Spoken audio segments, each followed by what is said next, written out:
Okay. Good evening. I guess you're saying good evening because you're in Nigeria or somewhere very late. So guys, I'm going to keep this very short in terms of the intro so we can begin with the tutorial. So I'm going to go ahead and share my screen so you can all see it. Let me go ahead and do that.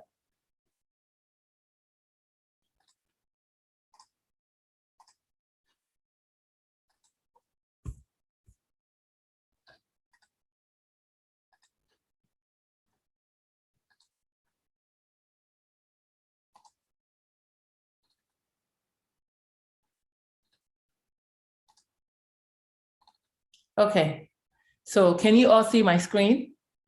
It should be up now. Okay. Amana from Nigeria. Hi, nice to meet you. I'm sorry, I'm looking at my phone, looking at my screen at the same time. So bear with me if I'm not looking in the right direction. So I think you can see my screen now. And just so you know, the tutorial or my video comes like 20 seconds late than when from when I speak. So there'll always be that short delay, okay? So I want us to go ahead and just begin. Tanda from India, okay? Nice to meet you all. So as you can see on my screen, I have a double exposure tutorial that I want to share with you today. I know that was one of the comments that I had a lot in the chats on Tuesday. So I wanted to go ahead to show you that and then give you a little bit more tips on a beginner tutorial. So what I'm going to do is I'm going to go back to the original image. So this is the image that we are going to use to create the double exposure. Now, when you're creating the double exposure, you always have two images that you overlay on each other to basically give you the double exposure. So the first thing that we are going to do is to take off the background of our subject. Now, if I'm going too fast, you can tell me in the chat and I will slow down, okay? So the first thing that you want to do is that you want to, first of all, take off the background of your subject. But before we do that, we are going to go ahead to add a solid color for our background. So I'm going to go under my adjustment and I'm going to click and choose a solid color. Now, the color picker comes up. You can choose any color that you want to begin with. So we're going to stick with the gray and I'm going to go ahead to click OK. Now we want to move this layer to the bottom. So we're going to move the image layer, drag it, and then release. But you notice that it was locked, so it didn't work. So once it's unlocked, you can now move that layer to the very top. So now that we have the image on top, we want to go ahead and take off the background. So the easiest way we're going to do that is to use the quick action. So click on your layer, make sure you have that layer selected, go under your property. Now, if you don't see your property, all you have to do is go under Windows and then locate your property, and that will show up for you. So under your property, you need to go look for quick action. Now, when you go under quick action, you see remove background. So you just have to click on remove background and it will take the background off for you. Okay, and I'm going to go ahead to zoom in so we can all see it. So with this said, if you want to go ahead and clean up a little bit more of his beard, you can do that, but we have to reduce our brush head, make it very small, making sure you are on the layer max thumbnail. We're going to go ahead, Command D. You want to make sure you pick up your brush tool and reverse your foreground and background to black. We all know black hides, white reveals.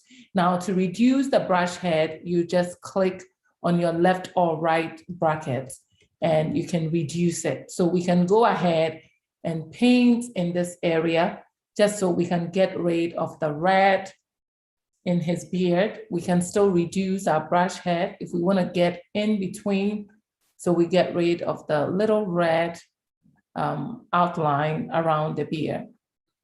So once we have this done, we want to go ahead and change.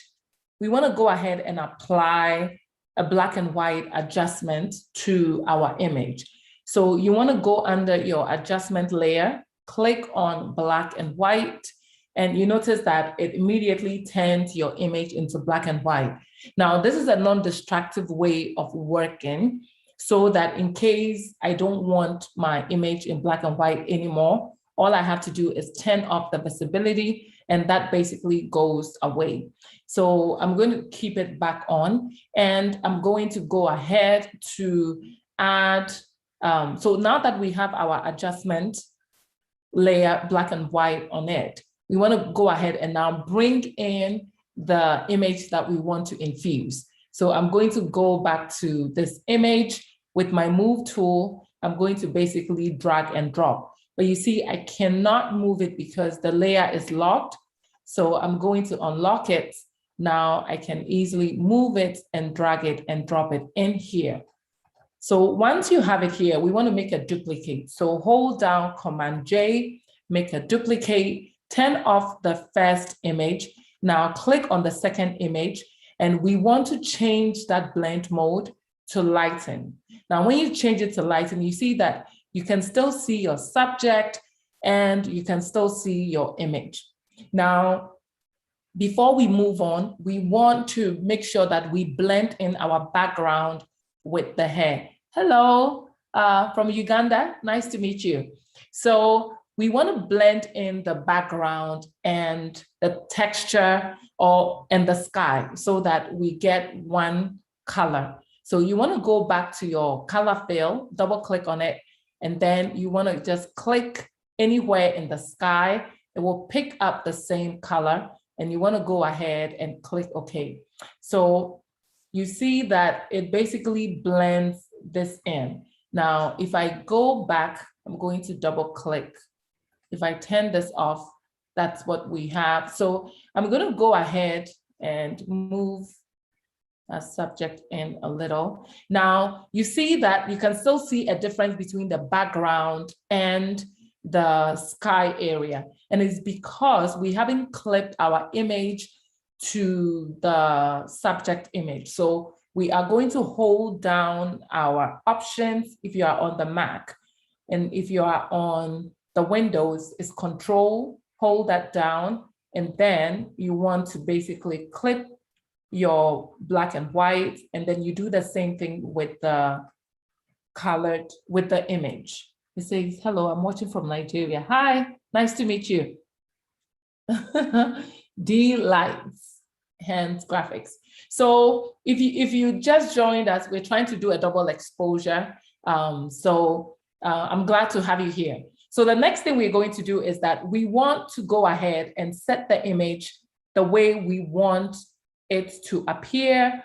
So once we have it, now we want to go ahead and basically erase some portion of the face of our subject so we can see our subject. So we're going to add a layer mask. So go to the bottom, click on the layer mask icon. It will add a layer mask to your image. Now we want to go ahead and pick our brush tool. Now, when you pick your brush tool, it's not too visible because it's too small in terms of the size. So you can use your left and right brackets to make it bigger or smaller.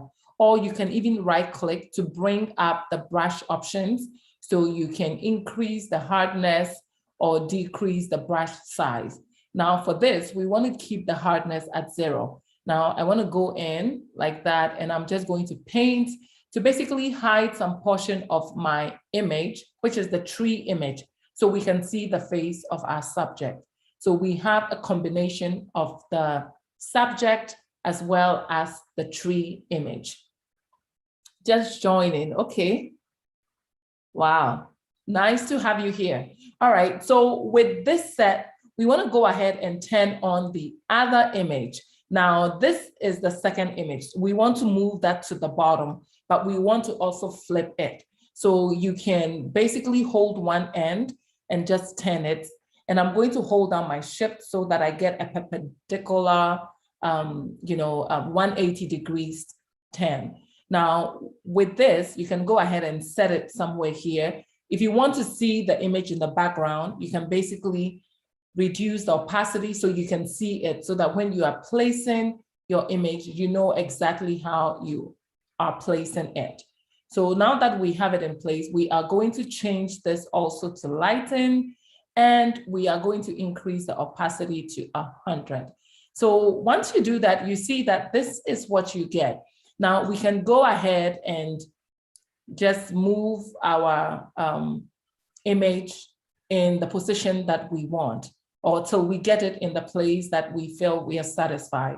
So once you have your image in place, we want to also clip that to the image below. So hold down Options, clip that as well. So when you clip it, this is basically what you get.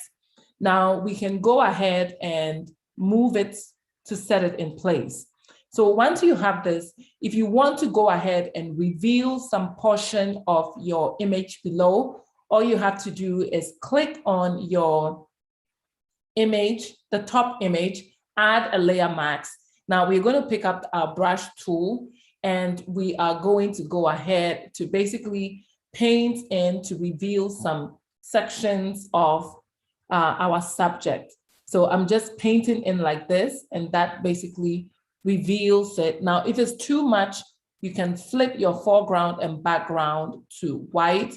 White reveals and black hides. So we can do something more like this. So you can still see his sleeve, but the rest is all the image of our subject. Now, if I want to make sure that there is no image in between the sleeve, I'll go to the other image as well. Make sure you're on the layer mask thumbnail, and we are going to basically flip our foreground to black, black hides, white reveals, and we are going to reduce our brush head, paint in this area, flip in between the two images just to make sure that the color of the subject has nothing in it. So we have something more like that. So as you can see, you can create any type of image you want in terms of the double exposure. So now that we have this, let's say that we want to make it monolithic, have one, blend. So there's a couple of ways of doing this. You can basically add a gradient effect, or you can even go under your color lookup, under your adjustment, choose a color lookup, and you can basically choose different options within the color lookup that will basically blend everything in as one. So now you can see that I'm just choosing different options just to play with it, just to see how it looks. Now I can even click on my background image, go to image adjustment. I want to brighten this. So brighten and contrast. So I'm just going to click on that so that I can get my image looking a little bit more richer. I can do something like this. If you feel it's too much, you can just reduce it. But this gives it a good contrast. And you can also go ahead and layer it with your, you can also go ahead and add a gradient effect if you want. So I can click on gradient, and I have the gradient in the wrong location, but don't worry, we'll fix it. So I'm going to click on my gradients. Okay, I'm going to cancel this, and I'm going to click on my top layer and go under adjustment, and then click on gradients. So here you can basically change up the color that you want. You can even use a two-tone if you want, or a one-tone. So even if I do something like this and I click OK, you can go ahead and change the blend mode. I mean, these are just options. So you can see what works for you, and then you can do it.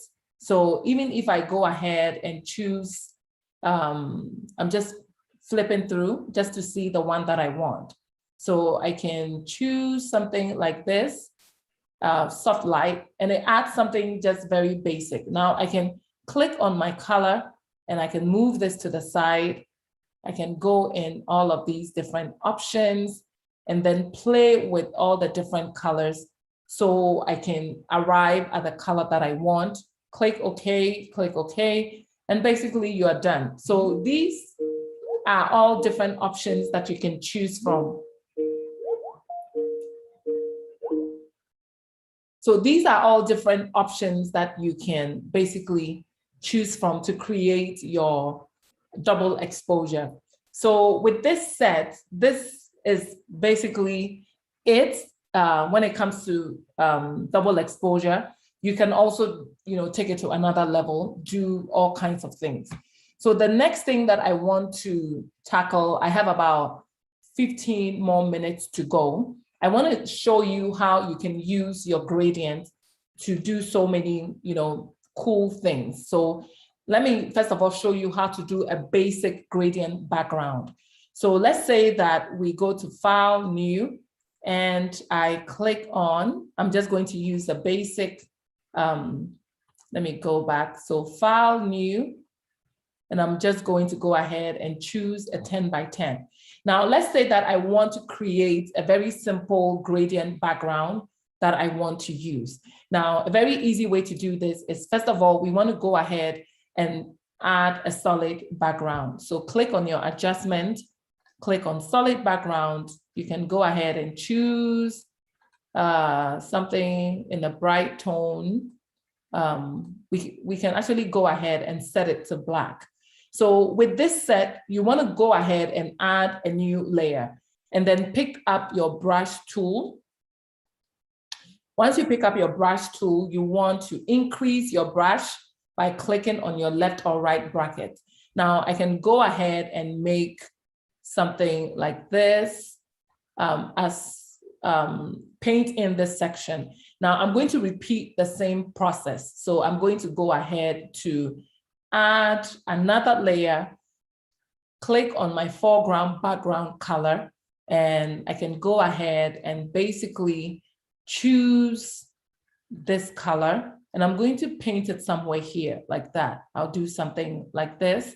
Now I want to go ahead and add another color and then go to my foreground color, change it to the honey mustard, and I'm going to go ahead and paint that over and add a new layer, and then go back to my foreground and background, and then choose another color of my choice, paint that in as well. Let's see if we can add a fit color. So go ahead and add another layer, and then go to your foreground or background. Go to your, oh, you're welcome. Oh, Miss Bell is here. Go to your foreground or background color. And then let's say we want to choose an orange. You can do that. And then we can set that here. So now you have all of these 5 combinations. Now, all we need to do is now blend all of these in to give us a nice gradient background. So you want to first of all click on the orange, go to your fill, then go under blur, and then choose Gaussian blur. So once you choose Gaussian blur, Photoshop gives you another dialog box. Now we can basically blur out this. And as you blur it out, you see that you can see a preview of that. So I can go ahead and click OK. Now you're going to repeat the same process for all the other ones. So I'll take the blue one, go back to filter. Now, because I've already applied the Gaussian blur, Photoshop have saved that setting. So I don't need to go back to blur, Gaussian blur to apply. I can just choose Gaussian blur and it will apply the same effect.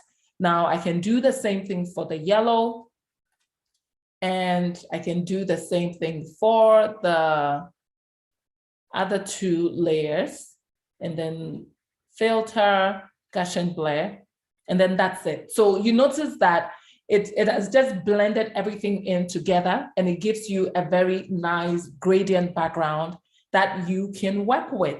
Now, another thing that you can do is that even after creating this, you can sometimes change up the color.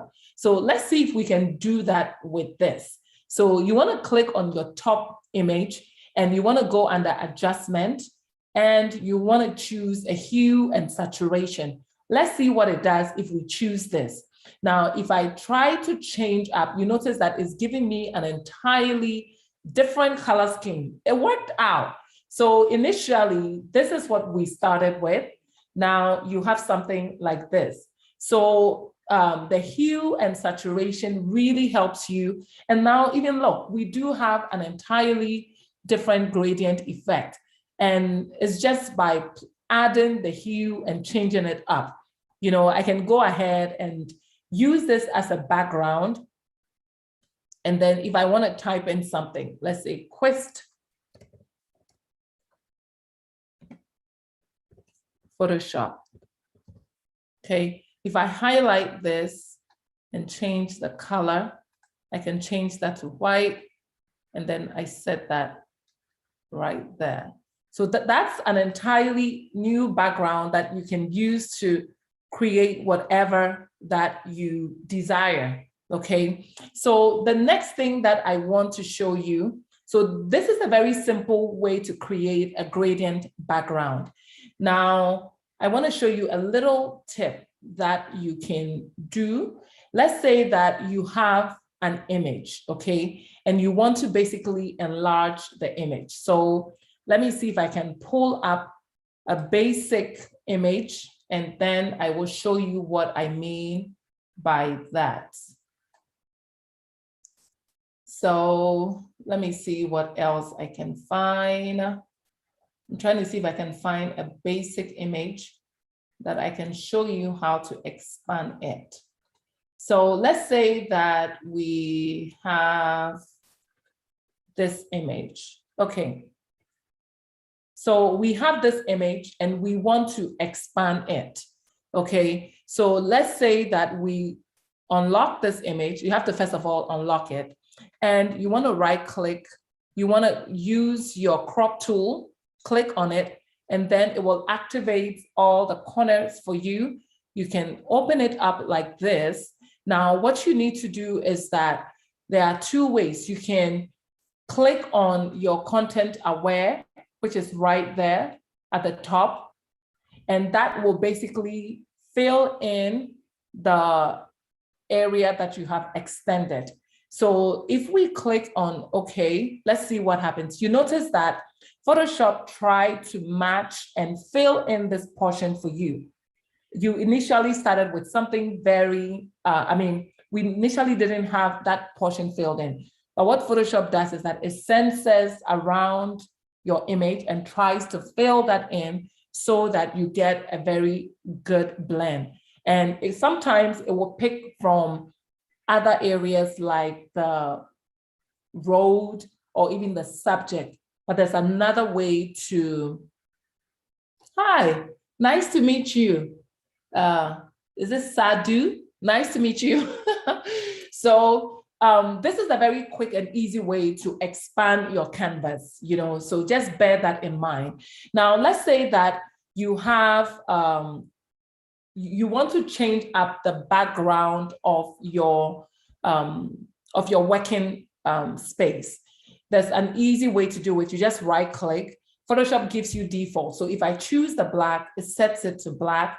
If I choose a medium gray, this is what I get. If I want a white background, I can right click, go to custom, and you can choose any color. So even if I want a purple, or if purple is your favorite color, or pink, and you want to set it to pink, all you have to do is just click on your image and then click on the color and then just say yes. And you basically have any color that you want. So I'm going to go ahead to set it to the default so that we can all see. So that is basically how you can expand your image, any image that you have, and also to change the background. So this is, let me see, I think I still have like 5 to 10 more minutes. So we'll just keep going. And I want to show you another simple technique that you can use on your image. Okay, another simple technique that you can do to any font, and I've done a tutorial on this, but I feel that it's also good to just show those that haven't seen that tutorial. So I'm going to go ahead to add a new layer to fill this in, and then pick up my paint bucket. Okay, pick up my paint bucket and click and fill that in. All right, if I want to change my color, I can click on my foreground, choose any color that I want, and I can click and fill that in. Now, if I want to put in a text, but I want to create an outline of that text, not the solid text, I can do that by basically, first of all, I have to create the text. So I'm going to click on my foreground, set it to white. I'm going to go ahead again and type in Quistt. Type in Quistt. I'm going to highlight, and then I'm going to choose bold, and I'm going to make this big and set that right there. Move it up. Now, if I want an outline text from any font on Photoshop, all you have to do is make a duplicate of your original image, Command J, or you can right click and just say duplicate layer. Now, once you have it duplicated, turn off the original text or the original font, click on your other font, right click on it, and then we are going to go ahead to convert this into a shape, not a smart object, but into a shape. So once you do that, you notice that your image is basically sort of broken down, and then you have the outline, which is also highlighted. We can go ahead and click on our opacity and then reduce that so we can see the outline of our text. Now click on your path selection tool, which is this one. Click on that. Now come under your menu options, and then under your stroke, you want to increase your stroke, and you want to go ahead and change the color to white. Now we really can't see it because we need to go back. We can see it because our opacity is set to 0. So we need to get rid of the fill. I chose the wrong option. I didn't see that I clicked on opacity. So you want to make sure that you set your opacity at 100, your fill at 0. So now I can go back to my fill, change this back to white. You need to make sure you have everything selected, and then we can go ahead and change our stroke to white. So with this, you can decrease your thickness. Now, right now, if you see, looking at the font, we can tell if our stroke effect is on the inside, on the mid, out, or is on the outside of our font boundary. So you want to click on the line options. It will show you the alignment of your stroke. So right now we have it in the middle. If we want it on the exterior, we can just click on that. So it sets the outline on the exterior. You can even make your font into a dashed line. And I think I just did a tutorial recently on that. So you can do that, or you can leave it on line or even dotted. So these are the 3 options that you can choose from. I'm going to set it to white. Now, let's say that we want to add another color in the middle of our font. So all we need to do is, oops, my phone is off. So I can't really see if anybody is even commenting. So I'm going to see if I can just get online using my iPad so I can see y'all.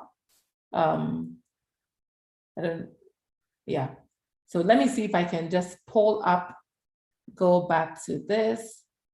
And then, yes.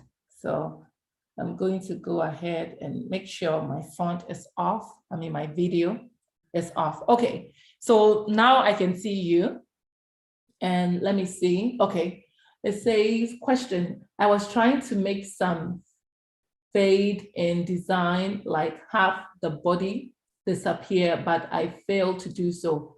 May you please show me? Oh, yes, I can. I have a short time, but hopefully I can show you quickly before I end. So with this, so with where we are, all you need to do is, if I turn on the other image, the other font, let me see if I can just move this out. So if I move the original out, you see that I still have both, the outline font and then the original font I started with. Now, the only downside to the technique I'm showing you to create your outline font is that it's a distractive way. So I really cannot change the font of this anymore once I have applied the convert to a shape effect. So you always want to make sure that the font that you want, or the word that you want to say, is the correct wording or anything that you want to type out before you convert it into a line font. Now, are there fonts that have the outline font option? Yes, but most fonts are more like solid font. So if you want to turn any font at all into a line font, this is the best way to do it. Okay, and if you want to also add color, even in the font you've already created, you basically go back to your path selection tool. Your fill is right now set to, so you need to set your fill. You need to choose a color. So let's say I choose a blue for my fill. I can't see it because if you look down on my, under my layers, I've turned my fill to 0. So that's why you don't see it. So you can increase your fill if you want to add a second color apart from having the outline. Okay. Now, the other thing about the outline is, why can't I just add an outline to my font? Do I have to go through this process? No.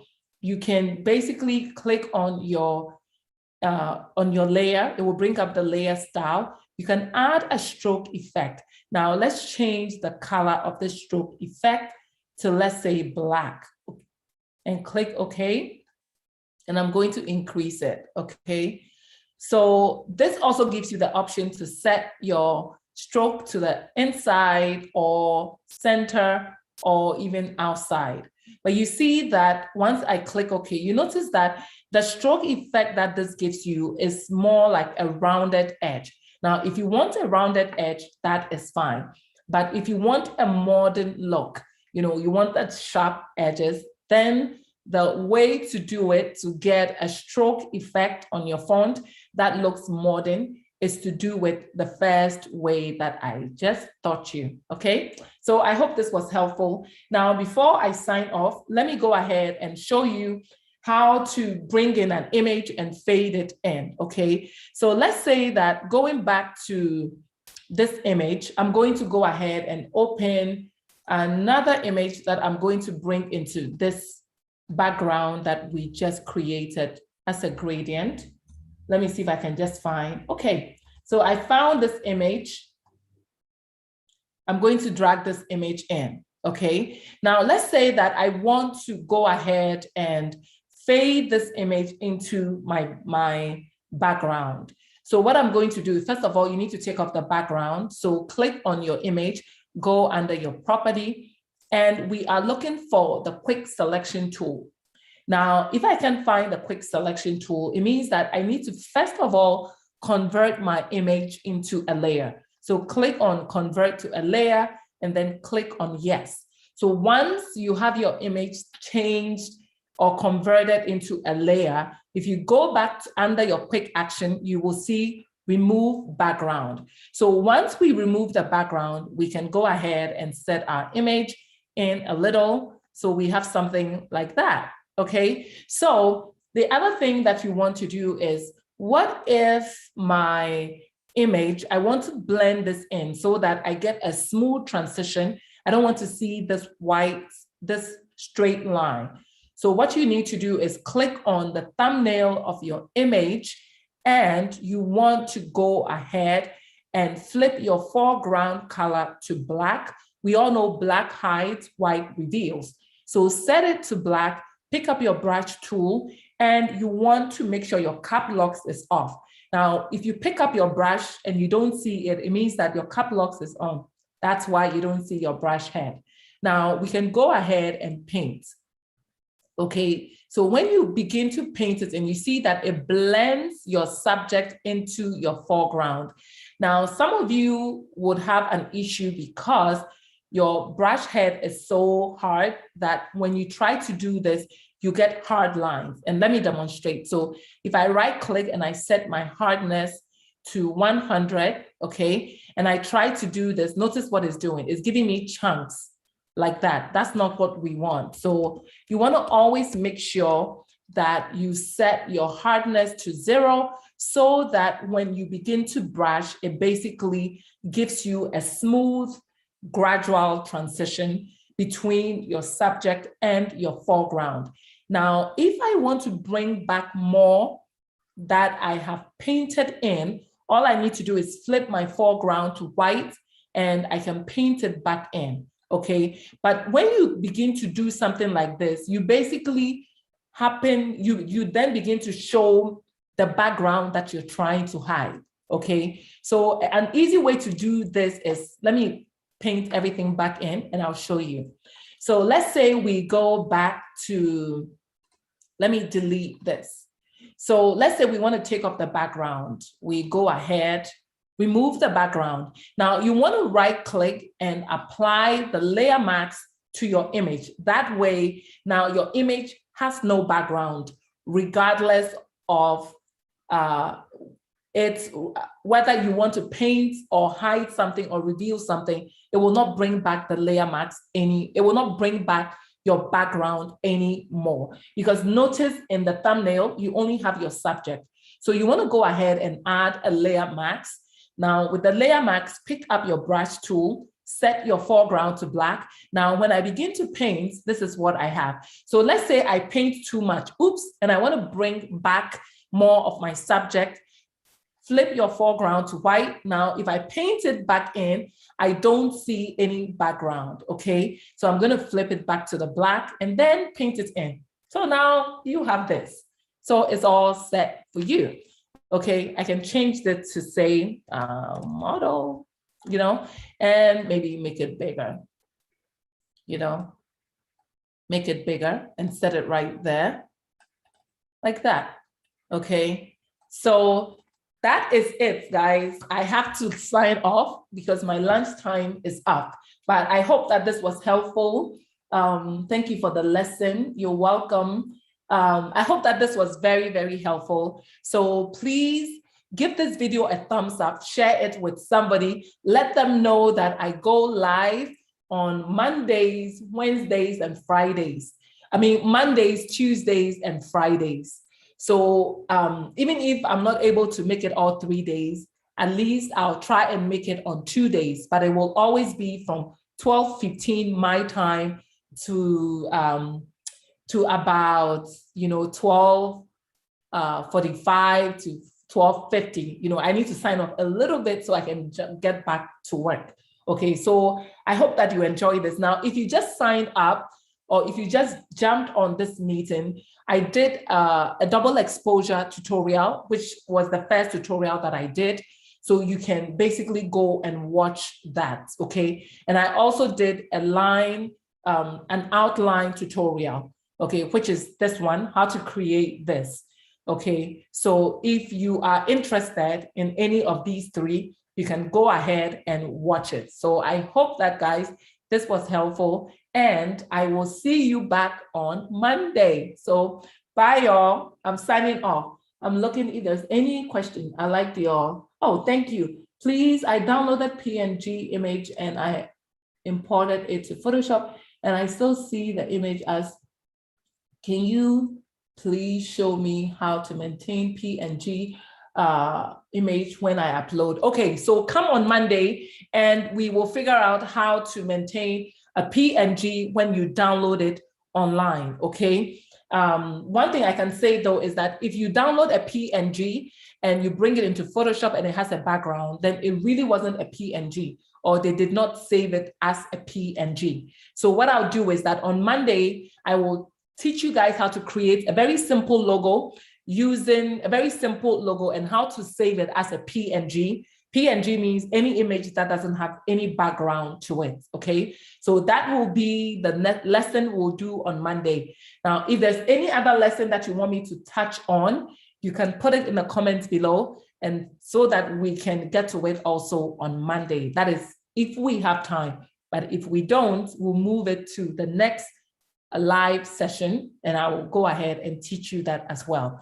So guys, have fun going through this little short live video, and I will see you back on Monday. So bye, y'all. Let me see how to stop this.